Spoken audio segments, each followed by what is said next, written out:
नमस्कार। आज हम डिस्कस करेंगे हिमाचल प्रदेश जीके के इंपॉर्टेंट क्वेश्चन। देखिए, हिमाचल प्रदेश जीके के इंपॉर्टेंट क्वेश्चन जो है वो डिस्कस करेंगे। हर एक क्वेश्चन को जो है वो डिटेल से डिस्कस करेंगे ताकि आपको जो है आपके आने वाले एग्जाम्स में जो है वो हेल्प मिल सके, जैसे कि पहले भी जो है वो मिलती रही है। अब देखिए, आज थोड़ा सा चेंज भी आपको यहाँ पर हमारे जो डेली की वीडियो पैटर्न होता है उसमें देखने को मिलेगा। अभी आप थोड़ी देर में नोटिस कर लेंगे, पहले देख लीजिए थोड़ा सा।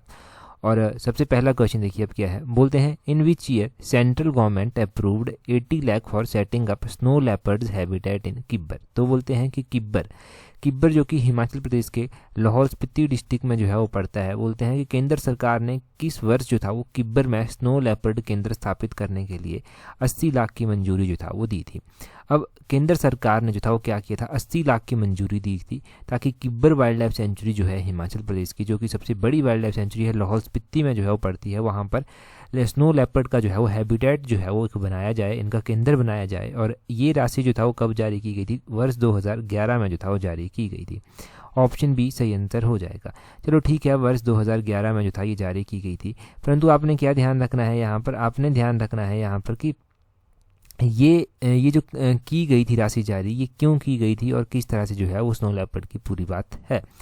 यहाँ पर आपने ध्यान रखना है कि 2011 में जो था ये किब्बर वाइल्ड लाइफ सेंचुरी की हम बात कर रहे हैं, तो यहाँ के लिए ये राशि जारी की गई थी। और किब्बर वाइल्ड लाइफ सेंचुरी हमने इससे पहले क्या पढ़ा है कि ये कब स्थापित की गई थी। तो किब्बर वाइल्ड लाइफ सेंचुरी का आपने ध्यान रखना है कि ये 1992 में जो था वो वाइल्ड लाइफ सेंचुरी स्थापित की गई थी। और हिमाचल प्रदेश की सबसे बड़ी वाइल्ड लाइफ सेंचुरी भी जो है ये है इन टर्म ऑफ एरिया अगर हम बात करें। और स्नो लेपर्ड की बात करें तो ये हिमाचल प्रदेश का जो है वो स्टेट एनिमल जो है वो आता है। स्टेट एनिमल हिमाचल प्रदेश का है। चलो ठीक है, हिमाचल प्रदेश का ये स्टेट एनिमल है। और इसका क्या स्टेटस है ओवरऑल इंडिया में अगर हम बात करें, तो ओवरऑल इंडिया में अगर हम बात करते हैं तो स्नो लेपर्ड की कैपिटल ऑफ वर्ल्ड जो किसको कहा जाता है, वो कहा जाता है हेमिस को। हेमिस क्या है, हेमिस जो है वो नेशनल पार्क है। हेमिस नेशनल पार्क कहाँ पर पड़ता है, ये नेशनल पार्क जो है वो लद्दाख में जो है वो पड़ता है। लद्दाख में ये नेशनल पार्क पड़ता है। और लद्दाख की अगर बात की जाती है तो आपने साथ में ये भी ध्यान रखना है कि लद्दाख जो है, लद्दाख की जो ये हेमिस नेशनल पार्क है, ये इंडिया का जो है वो बिगेस्ट नेशनल पार्क जो है वो कहा जाता है इसको। तो इंडिया का जो है ये बिगेस्ट नेशनल पार्क है। अगर पूछा जाए आपसे कि कौन सा है, तो ये हेमिस नेशनल पार्क हो गया। स्नो लेपर्ड जो है वो हिमाचल के अलावा जो है इसका कौन सा ऐसा स्टेटस है जहाँ पर ये पाया जाता है, स्टेट है जहाँ पर ये पाया जाता है, तो हिमाचल प्रदेश के अलावा ये लद्दाख में तो पाया ही जाता है, जम्मू कश्मीर में देखने को मिल जाता है, और उत्तराखंड में देखने को मिल जाता है, सिक्किम में जो है वो देखने को मिल जाता है, अरुणाचल प्रदेश में जो है वो देखने को मिल जाता है ये स्नो लेपर्ड। और IUCN की जो है वो वल्नरेबल लिस्ट में जो है ये आता है, वल्नरेबल कैटेगरी में जो है वो IUCN की ये आता है। और साथ में ध्यान रखें कि ये जो है वो शेड्यूल 1 में आता है। शेड्यूल 1 जो हमारा वाइल्ड लाइफ प्रोटेक्शन एक्ट है 1972 का, इसके 1972 के शेड्यूल 1 में जो है ये आता है। ये सारे इसके बारे में जानकारी ध्यान रखें। नेक्स्ट क्वेश्चन देखिए हमारे पास क्या दिया गया है। नेक्स्ट क्वेश्चन में बोलते हैं what is per capita income of Himachal Pradesh. बोलते हैं हिमाचल प्रदेश की per capita income in 1950-51 current prices. तो बोलते हैं कि 1950-51 में हिमाचल प्रदेश की जो प्रति व्यक्ति आय थी वो कितनी थी। देखो, 1950-51 की बात की जा रही है, तो इस दौरान हिमाचल प्रदेश की जो पर कैपिटा इनकम थी वो थी 240 रुपीज़। ऑप्शन बी जो है वो सही आंसर हो जाएगा। अब पर कैपिटा इनकम का क्वेश्चन तो ऐसा है कि एग्ज़ाम में पूछा ही जाता है किसी न किसी एग्ज़ाम में, जहाँ पर भी इकोनॉमिक सर्वे से क्वेश्चन पूछ लिया गया वहाँ पर पूछ लिया जाएगा। हिमाचल का जनरल करंट अफेयर का क्वेश्चन ये बन जाता है पर कैपिटा इनकम का, अगर हम प्रेजेंट सिनेरियो में देखेंगे। और अगर हम बात करते हैं कि 1950-51 में तो ये थी, चलो ठीक है। प्रेजेंट टाइम है पर कैपिटा इनकम का क्या स्टेटस है हिमाचल प्रदेश में, कितनी है पर कैपिटा इनकम।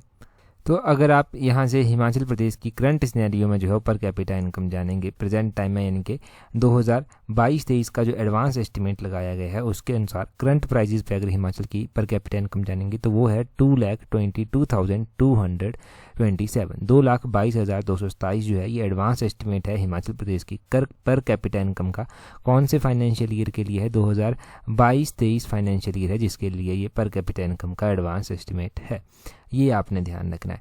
और अगर हम बात करते हैं ना कि प्रीवियस ईयर के साथ कि 2021-22 में जो था ये एडवांस एस्टिमेट कितना था 2021-22 में, तो 2021-22 में जो था ये एडवांस एस्टिमेट जो था वो 2,01,271 था। कितना 2,01,271 जो था ये एडवांस एस्टिमेट था पर कैपिटा इनकम का हिमाचल प्रदेश में। ये आप ध्यान रखें यहाँ पर। तो ये आपको एक तो आपको क्या पता चला यहाँ पर कि 2022-23 में कितना एडवांस एस्टिमेट था, 2021-22 में जो है ये एडवांस एस्टिमेट कितना है पर कैपिटा इनकम का, और यहाँ से 100% श्योरिटी है कि यहाँ से जो है वो क्वेश्चन बनेगा ही बनेगा। तो इस क्वेश्चन को जो है वो नोट डाउन करें, पहले भी हम पढ़ चुके हैं तो अभी फिर से जो है इस क्वेश्चन को एक बार रिवाइज करें। अगर नोट पहले नहीं किया है तो अभी नोट कर लें इसको। हाँ, एक बात रह गई, अगर हम कंपेयर करते हैं ना इन दोनों को बोले तो किसको 2021-22 और 22-23 का अगर हम दोनों को कंपेयर करते हैं तो कितना % इंक्रीज़ जो है ये यहाँ पर अनुमान किया गया है। तो इंक्रीज़ की अगर हम बात करते हैं तो यहाँ पर 10.4% इंक्रीज़ जो है वो आंका गया है कि इतना इंक्रीज़ जो है वो हुआ है। तो इंक्रीज़ भी आपने ध्यान रखना है, हो सकता है इंक्रीज़ ही पूछ लिया जाए कंपेयर करके।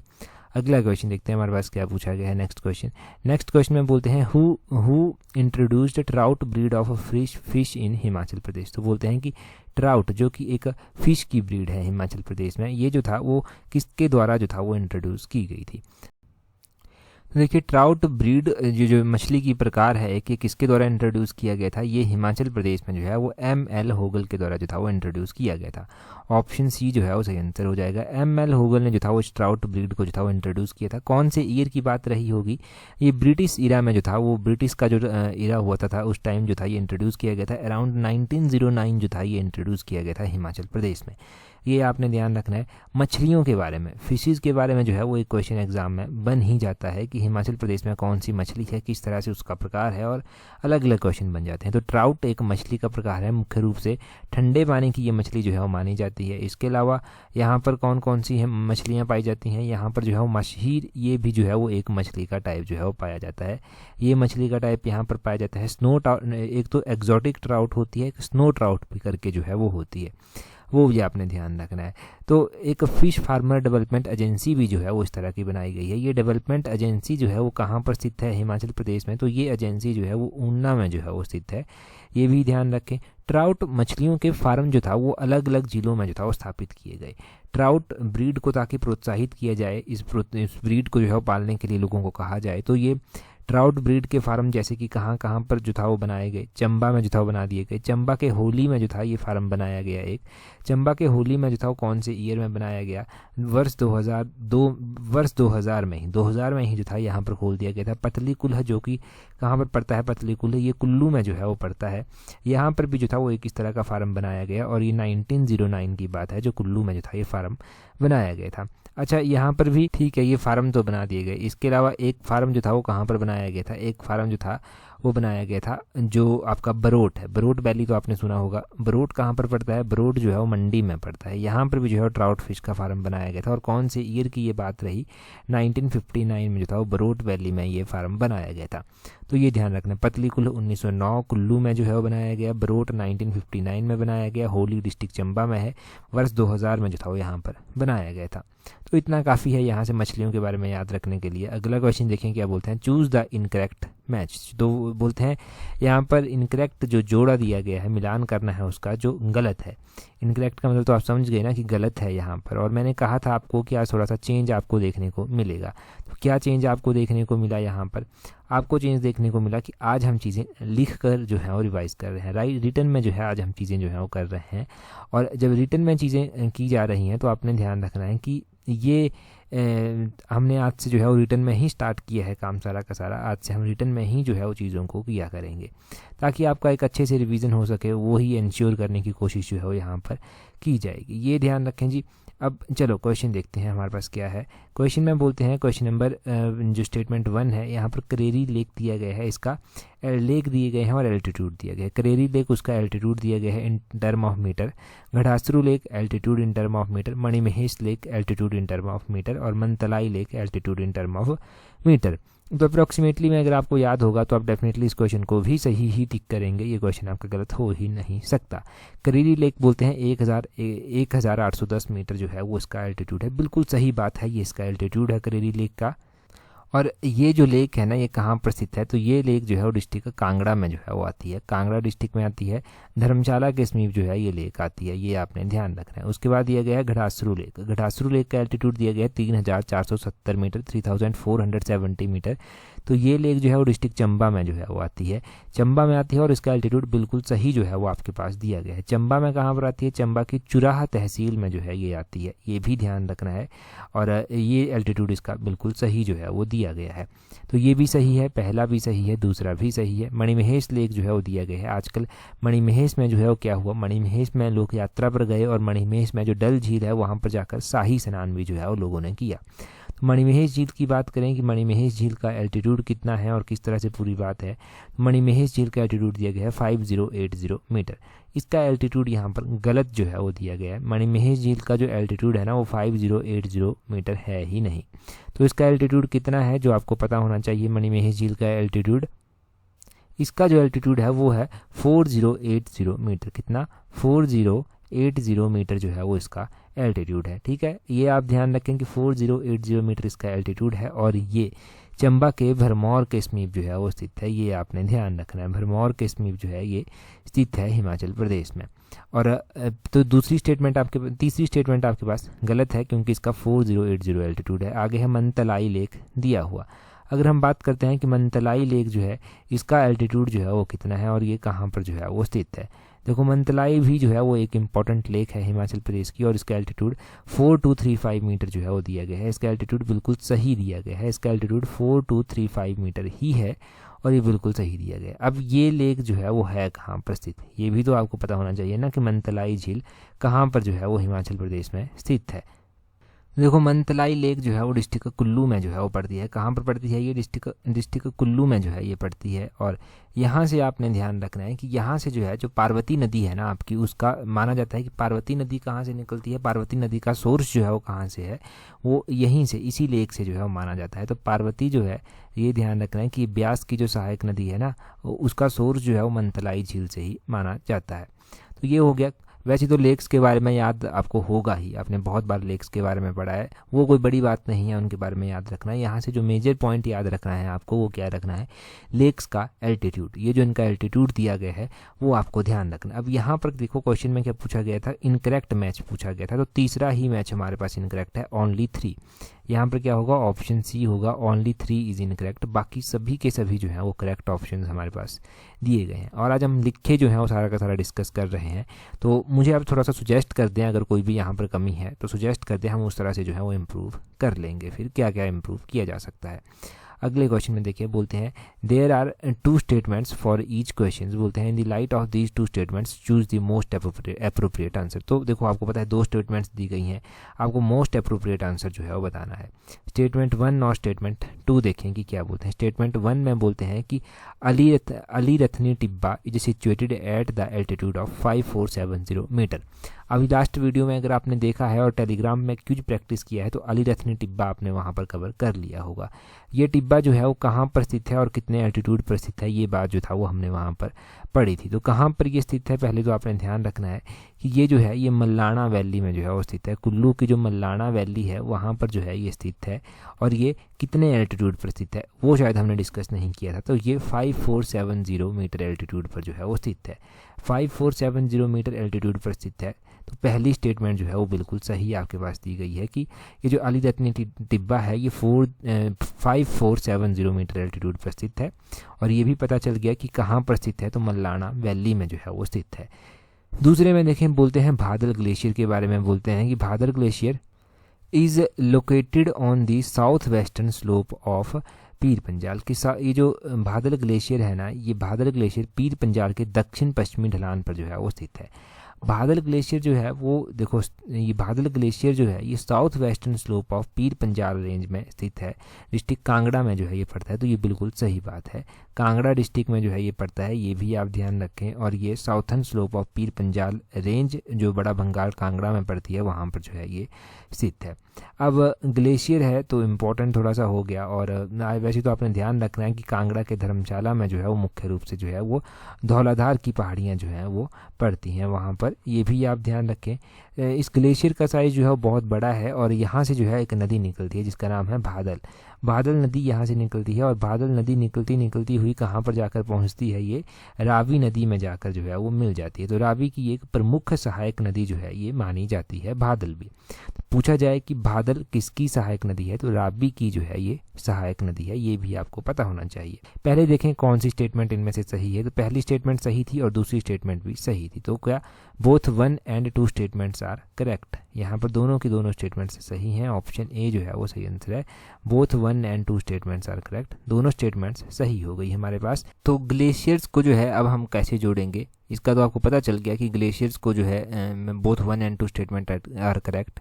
अब हम यहाँ पर जो है वो जोड़ लेंगे कि हमारे पास जो है कौन से ऐसे दर्रे हैं, पासिस हैं जो कांगड़ा में जो है वो स्थित हैं, कांगड़ा के साथ जो है वो कहीं ना कहीं पर जुड़ते हैं, ये स्थित हैं कांगड़ा में। तो एक कांगड़ा की ही अगर हम बात करें तो कांगड़ा और चंबा को जोड़ता है एक दर्रा, वो है बालेणी जोत।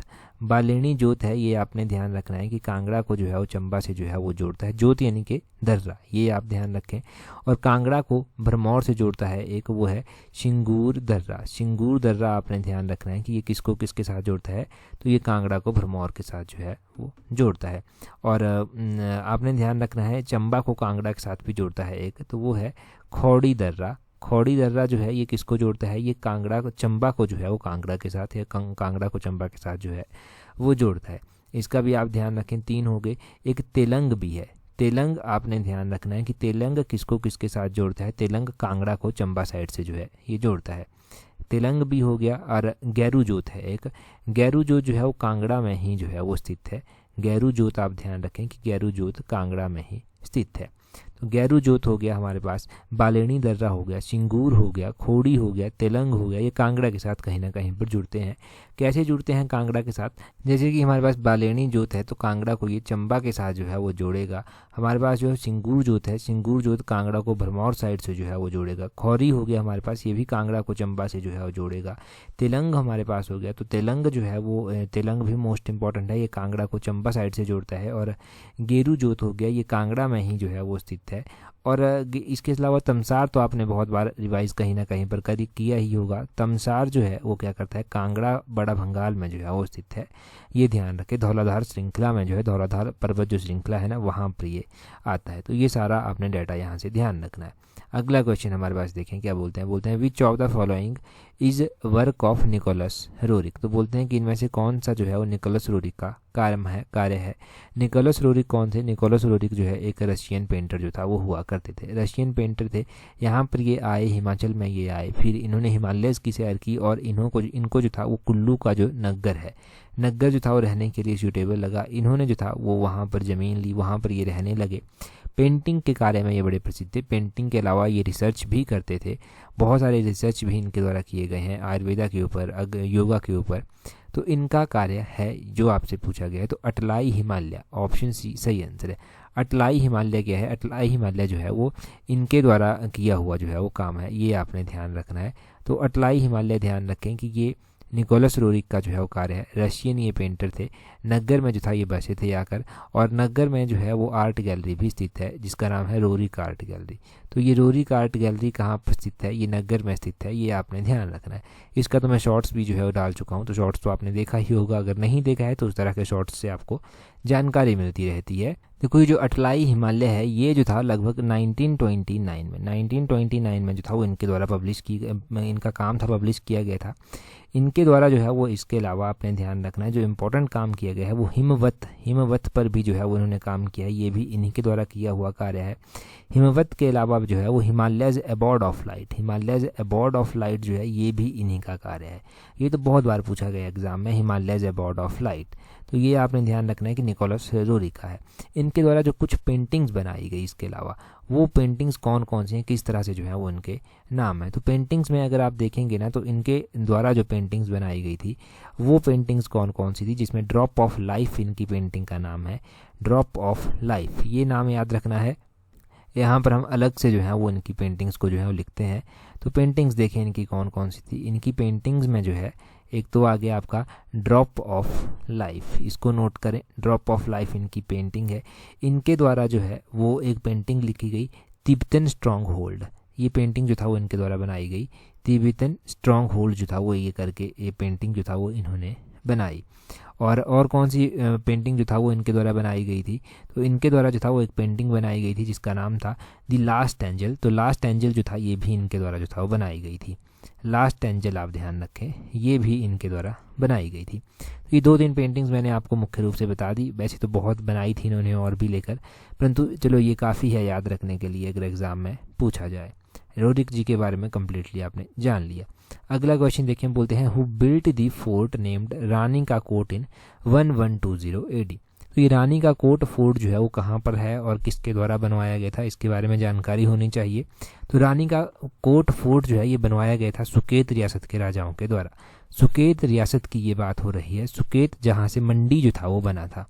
जब 1948 का टाइम था तो सुकेत और मंडी को मिलाकर मंडी डिस्ट्रिक्ट की जो था वो स्थापना की गई थी। ये भी आपने ध्यान रखना है। अब सुकेत के कौन से राजा थे, तो ये जो था ये राजा सेवंत सेन थे जिनके द्वारा बनवाया गया था। ऑप्शन ए जो है वो सही आंसर हो जाएगा। राजा सेवंत सेन ने जो था वो बनाया था।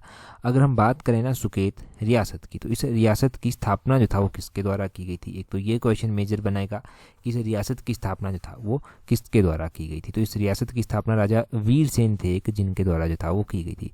राजा वीर सेन ने इस रियासत की स्थापना कर दी। कब की थी, तो 765 ईस्वी में जो था वो इसकी स्थापना जो था वो की गई थी वीर सेन के द्वारा। और आपने ये भी ध्यान रखना है कि वीर सेन के बाद अलग अलग राजा यहाँ पर आते रहे, परंतु लक्ष्मण सेन ने जो था वो कुल्लू पर आक्रमण किया था। लक्ष्मण सेन उस टाइम जो था वो क्या थे, लक्ष्मण सेन सुकेत के राजा थे। इन्होंने जो था वो क्या किया था, कुल्लू पर जो था वो आक्रमण किया था। कुल्लू पर इन्होंने आक्रमण किया और वजीरी रूपी, वजीरी लक्सारी, वजीरी परोल के कुछ हिस्सों पर जो था वो इन्होंने कब्जा भी जो था वो कर लिया था। और भी काफ़ी यहाँ पर प्रसिद्ध शासक इनके हुए। यहीं से एक शासक निकल कर गए गरुड़ सेन। गरुड़ सेन ने जो था वो क्या किया, गरुड़ सेन ने जो था वो सुंदरनगर, जो प्राचीन में बनेड़ के नाम से जाना जाता था, उस सुंदरनगर शहर की स्थापना जो था वो इन्होंने करवाई थी। किसकी, सुंदरनगर की स्थापना जो था वो गरुड़ सेन के द्वारा जो था वो करवाई गई थी। ये भी आपने ध्यान रखना है। अब सुकेत के अंतिम शासक कौन रहे होंगे, ये भी तो क्वेश्चन बन सकता है। तो सुकेत रियासत के आपने ध्यान रखना है कि अंतिम शासक जो कोई इसके रहे थे उनका नाम था राजा लक्ष्मण सेन। राजा लक्ष्मण सेन का नाम जो है वो ध्यान रखना है कि ये जो था ये क्या थे, ये इसके अंतिम शासक जो था वो हुआ करते थे। इतना काफ़ी है सुकेत के बारे में जानने के लिए। अगला क्वेश्चन देखिए, बोलते हैं who built the Sheesh Mahal and Moti Mahal in Nahan in the first half of 19th century. तो बोलते हैं 19वीं शताब्दी के पूर्वार्ध में नाहन में शीश महल और मोती महल का निर्माण किसने करवाया था। तो ये जो नाहन में शीश महल और मोती महल का निर्माण करवाया गया था ये फतेह प्रकाश के द्वारा करवाया गया था। ऑप्शन बी जो है वो सही आंसर हो जाएगा। फतेह प्रकाश जो था वो क्या थे, ये राजा थे। इनके द्वारा जो था ये मोती महल और नाहन में शीश महल का निर्माण करवाया गया था। नाहन की बात करें अगर हम, फतेह प्रकाश जो है इनके बारे में ये पता होना चाहिए कि कब ये राजा बने थे। तो ये 1815 में जो था वो राजा बने थे। एक तो ये बात आपने ध्यान रखनी है, 1815 में तो ये राजा बन गए। उसके बाद इन्होंने क्या किया, ये जो कियारदा दून वैली आपने सुना है ना, कियारदा दून का इलाका जो था वो ब्रिटिशर्स के पास उस टाइम हुआ करता था। तो 1815 में इन्होंने 50,000 रुपया देकर, 50,000 रुपीज़ देकर जो था वो क्या किया था, ये इलाका जो था वो ब्रिटिश सरकार से वापस जो था वो लिया था। ये आप ध्यान रखें। और इन्होंने ही जो था वो नाहन में फिर शीश महल और मोती महल का निर्माण भी करवाया। 1850 तक जो था ये राजा बने रहे। उसके बाद राजा बनते हैं कुछ टाइम के बाद शमशेर प्रकाश राजा बनते हैं। और शमशेर प्रकाश के कार्यकाल के दौरान जो है वो 1857 का रिवोल्ट, इनके विद्रोह जो है वो होता है। शमशेर प्रकाश के शासनकाल के दौरान ही नाहन फाउंड्री का निर्माण जो था वो किया गया। शमशेर प्रकाश के कार्यकाल के दौरान ही जो था वो लिट्टन मेमोरियल बनाया गया। लिट्टन मेमोरियल जो था ये हमने एक दिन पढ़ा भी था कि लिट्टन मेमोरियल लगभग 1878 के आसपास जो था ये बनवाया गया था और लॉर्ड लिट्टन की मेमोरी में जो था ये बनाया गया था, इसीलिए तो इसको नाम दिया गया लिट्टन मेमोरियल। तो ये भी ध्यान रखना है। और उसके बाद अमर प्रकाश हुए, जिनके द्वारा जो ओल्डेस्ट हमने हिमाचल प्रदेश का ओल्डेस्ट हमने लाइब्रेरी पढ़ी थी, महिमा लाइब्रेरी, ये जो था वो राजा अमर प्रकाश के द्वारा बनाई गई थी। और अंतिम शासक कौन रहे, अंतिम शासक रहे राजेंद्र प्रकाश। राजेंद्र प्रकाश जो था वो क्या रहे, अंतिम शासक जो था ये रहे। इनका नाम भी आपने ध्यान रखना है। तो राजेंद्र प्रकाश का भी नाम आपको पता चल गया।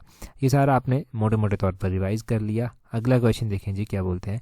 बोलते हैं Haryana is located in which direction of Himachal Pradesh. तो बोलते हैं कि हरियाणा हिमाचल प्रदेश की कौन सी दिशा में स्थित है। हिमाचल प्रदेश से हरियाणा की दिशा बतानी है आपको कि कौन सी है। तो हरियाणा जो है वो हिमाचल प्रदेश के साउथ में जो है वो स्थित है। ऑप्शन बी आपने ध्यान रखना है। ये कॉन्सेप्ट आपका मैप से जो है वो बिल्कुल पूरी तरह से क्लियर हो जाएगा। तो हम मैप से जो है वो थोड़ा सा देखते हैं, इसको मैप से समझते हैं। अब ये देखो, ये है हिमाचल प्रदेश का मैप। अब हिमाचल प्रदेश के अगर आपको इंडिया के मैप के साथ इसको डालते हैं तो यहाँ पर देखो कम्प्लीटली, यहाँ पर देखो ना हिमाचल प्रदेश कहाँ पर है और हरियाणा जो है वो कहाँ पर स्थित है। ये देखो आप यहाँ पर जो है, यहाँ पर देखना आप, ये है हिमाचल प्रदेश। ये जो आपको दिख रहा है ना, ये जो मैंने रेड किया, ये है हिमाचल प्रदेश। और ये जो आपको यहाँ पर दिख रहा है जो कि कलर्ड है थोड़ा सा, ये हरियाणा जो है वो आता है। तो ये अगर आप डायरेक्शन वाइज करेंगे तो साउथ डायरेक्शन में जो है ये आ जाता है। अलग अलग डायरेक्शन में जो है वो हिमाचल के अलग अलग स्टेट जो है वो आते हैं। तो कौन कौन सा स्टेट जो है वो कौन कौन सी डायरेक्शन में जो है वो आता है। देखो हिमाचल प्रदेश की डायरेक्शन में जो है वो आपने ध्यान रखना है कि ये जो यहाँ पर लग रहा है ये क्या है, ये पंजाब जो है वो आ जाता है। ये पंजाब है। पंजाब के अलावा ये जो बाउंड्री आप यहाँ पर देख रहे हैं ये उत्तर प्रदेश की जो है वो बाउंड्री है। और ये आप यहाँ पर बाउंड्री देख रहे हैं ये उत्तराखंड की जो है वो बाउंड्री है। और जम्मू कश्मीर और लद्दाख तो अब देखो आपको पता है कि अलग अलग जो है वो दो यूनियन टेरिटरी जो है वो केंद्र शासित प्रदेश बने हैं। तो ये तो पूरा जम्मू कश्मीर का मैप यहाँ पर दिया गया है, परंतु ये डिवाइड हो चुका है कुछ इस तरह से ना, यहाँ जैसे से ये थोड़ा सा डिवाइड हो गया है, यहाँ जैसे से करके। तो इस साइड जो है वो लद्दाख आ जाता है और ये जो है वो जम्मू कश्मीर जो है वो आ जाता है। तो आपको पता चल गया। डायरेक्शन वाइज देख लीजिए आपको किस तरह से याद रखना है। तो पहले तो डायरेक्शन पूरी तरह से बनाइए आप। ये हमारे पास ईस्ट डायरेक्शन हो गई, ईस्ट वेस्ट और साउथ और नॉर्थ डायरेक्शन ये हमारे पास हो गई। तो हिमाचल प्रदेश के ईस्ट में अगर बात करें तो यहाँ पर ये जो सारा स्पेस है ना आपको दिख रहा है, ये आता है आपका चाइना तिब्बत का स्पेस। तो ये चाइना तिब्बत आ गया। अगर हम हिमाचल प्रदेश के साउथ में देखेंगे तो यहाँ पर ये हरियाणा आ गया। साउथ के अलावा यहाँ पर भी जो है ये उत्तर प्रदेश थोड़ा सा टच कर जाता है। और उत्तर प्रदेश के अलावा आपने ध्यान रखना है उत्तराखंड। उत्तराखंड कौन सी डायरेक्शन में जो है वो हिमाचल प्रदेश के आता है। तो ये एग्जैक्टली तो देखो ईस्ट में नहीं आएगा, परंतु ईस्ट और साउथ के बीच में जो है ये आ रहा है। ईस्ट साउथ के बीच में ये आ रहा है। तो ये आपने ध्यान रखना है। पंजाब की अगर हम बात करें तो पंजाब जो है वो हिमाचल के वेस्ट में आ रहा है। और ऊपर को अगर हम नॉर्थ और वेस्ट के बीच में देखेंगे ना, या फिर नॉर्थ में देखेंगे तो लद्दाख आ जाता है। नॉर्थ वेस्ट के बीच में यहाँ जैसे हमारे पास जम्मू कश्मीर जो है वो आ जाता है। क्लियर हो गया हिमाचल का मैप। अगर पूछा जाए कि हिमाचल प्रदेश के कौन कौन से स्टेट जो है वो हरियाणा के साथ बाउंड्री शेयर करते हैं, तो हरियाणा के यहाँ पर हिमाचल का मैप अगर आप देखेंगे ना तो हरियाणा का कौन सा स्टेट आ जाएगा यहाँ पर हरियाणा का, हिमाचल का जो है वो ये दो स्टेट है, सिरमौर हो गया आपका और आपका सिरमौर और सोलन हो गए। ये दो स्टेट हैं आपके जो कि हरियाणा के साथ यहाँ पर जो है वो बाउंड्री बनाएंगे। तो ये आप ध्यान रखना कि हरियाणा के साथ ये बाउंड्री बनाते हैं। अभी चलो एक क्वेश्चन मैं आपसे पूछ लेता हूँ। हरियाणा में ना अभी इलेक्शन होंगे, तो आप मुझे कमेंट करके बता दीजिए कि हरियाणा में कितनी जो है वो आपके पास विधानसभा की सीट्स जो हैं वो आती हैं। विधानसभा की सीट्स बतानी है हरियाणा की। हिमाचल की तो आपको पता ही होंगी, हरियाणा की बता दीजिए। अगले क्वेश्चन में बोलते हैं Anish villa is located in which town of Himachal Pradesh. तो अनीश विला बोलते हैं हिमाचल प्रदेश के किस टाउन में जो है वो स्थित है। ऑप्शन सी सही आंसर होगा, ये सोलन टाउन में जो है वो स्थित है। अनीश विला बिल्डिंग जो है वो इम्पॉर्टेंट है, इसके बारे में क्वेश्चन पूछ लिया जाता है क्योंकि लास्ट टाइम ये बिल्डिंग चर्चा में आई थी। इसको लेकर थोड़ा सा डिस्प्यूट जो है वो चला हुआ है। किसका जो है ये रेजिडेंस है, अनीश विला जो है वो सलमान रश्दी का जो है ये रेजिडेंस है। ये आपने ध्यान रखना है कि किसका ये रेजिडेंस है हिमाचल प्रदेश में। तो ये सलमान रशीदी का जो है वो एक रेजिडेंस है हिमाचल प्रदेश में। और इसको जो है वो मतलब लोकल में जो है वो पुरानी कोठी भी जो है वो कह देते हैं। पुरानी कोठी कहकर भी जो है वो इसको सम्मानित कर दिया जाता है। परंतु बिल्डिंग का नाम तो आपने मुख्य रूप से जान लिया। इसको लेकर डिस्प्यूट इसलिए चला हुआ था क्योंकि काफ़ी टाइम से जो लोग इसकी देख रेख कर रहे हैं, अब सलमान रश्दी जो है वो तो यहाँ पर आते नहीं, परंतु काफ़ी टाइम से जो लोग इसकी देख रेख कर रहे हैं ना, उनका कहना था कि उन्हें जो है वो कोई भी खर्चा नहीं दिया गया है सलमान रश्दी की तरह से, तो उन्हें जो है वो इसका क्या किया जाए, अब उन्हें ही जो है वो इसका मालिक जो है वो बना दिया जाए, इस प्रॉपर्टी को उन्हें ही दे दिया जाए। अब जो सलमान रश्दी हैं, ये सलमान रश्दी हैं कौन, ये भी तो आपको पता होना चाहिए। नोवेलिस्ट हैं, ये एक नोवेल लिखते हैं, तो काफ़ी फेमस नोवेलिस्ट हैं, एक उपन्यासकार हैं और काफ़ी इंपॉर्टेंट नोवेल इनके द्वारा लिखे गए हैं। इनका इम्पॉर्टेंट नोवेल अगर कोई आपको याद रखना है जो एग्ज़ाम पॉइंट ऑफ व्यू से इम्पॉर्टेंट है, वो एक है सैटेनिक वर्सेस। सैटेनिक वर्सेस करके एक है, इसको आप ज़रूर ध्यान रखें। सैटेनिक वर्सेस करके है, ये इनके द्वारा लिखा गया है और ये इम्पॉर्टेंट है, तो ये आपने ध्यान रखना है। इनका नोवेल भी थोड़ा सा एक शेम करके भी इन्होंने लिखा है, तो वो भी इम्पॉर्टेंट है। ये पूछ ले जाएँ कि किसके ये नोवेल हैं, किसके द्वारा जो है ये लिखे गए हैं, किसके द्वारा ये किताबें लिखी गई हैं। तो ये जो है ना, ये बुकर प्राइज़ के विनर भी रह चुके हैं, जो इंटरनेशनल बुकर प्राइज़ होता है उसके विनर रह चुके हैं। और इन्हें जो था वो 1981 में ये बुकर प्राइज़ जो था वो मिला था। कौन से ईयर में? 1981 में इनको ये बुकर प्राइज़ मिला था। और कौन सी किताब के लिए इनको मिला था? तो मिडनाइट चिल्ड्रन करके जो था एक किताब लिखी गई थी। ये आपने ध्यान रखना है कि मिडनाइट चिल्ड्रन करके एक किताब लिखी गई, जिसके लिए इनको ये बुकर प्राइज़ जो था वो दिया गया। तो ये मैंने काफ़ी जो है वो आपको यहाँ से बता दिया, क्लियर कर दिया कॉन्सेप्ट आपके। यहाँ पर देखें क्वेश्चन है आपके लिए, बोलते हैं in which of the following month Shishu fair held in Shashur Gompa. तो बोलते हैं शिशुर गोम्पा में ये जो शिशु मेला लगता है ये कौन से ईयर में जो है वो लगता है। तो ये आपको कमेंट करके जो है वो बताना है कि कौन से ईयर में जो है ये मेला लगता है। लास्ट वीडियो में जो था हमने ये डिटेल से जो था वो डिस्कस किया था क्वेश्चन। देखो टेलीग्राम पर अगर आपने अभी तक भी हमें ज्वाइन नहीं किया हुआ है तो टेलीग्राम पर ज्वाइन कर लें, ताकि आपको आने वाली सारी अपडेट जो है वो टाइम टू टाइम मिलती रहे। टेलीग्राम पर कैसे ज्वाइन करेंगे? अपने टेलीग्राम से आप ओपन करना इस तरह से @allexam31। टेलीग्राम को ओपन करके इस तरह से सर्च करना @allexam31, आपको हमारा टेलीग्राम चैनल जो है वो मिल जाएगा। क्वेश्चन आपको मिल गया है आज का, in which of the following month Shishu fair held in Shashur Gompa. तो जल्दी से कमेंट करके डिटेल में इसके बारे में बता दीजिए। That's all for today. Thank you very much for watching and listening it very patiently.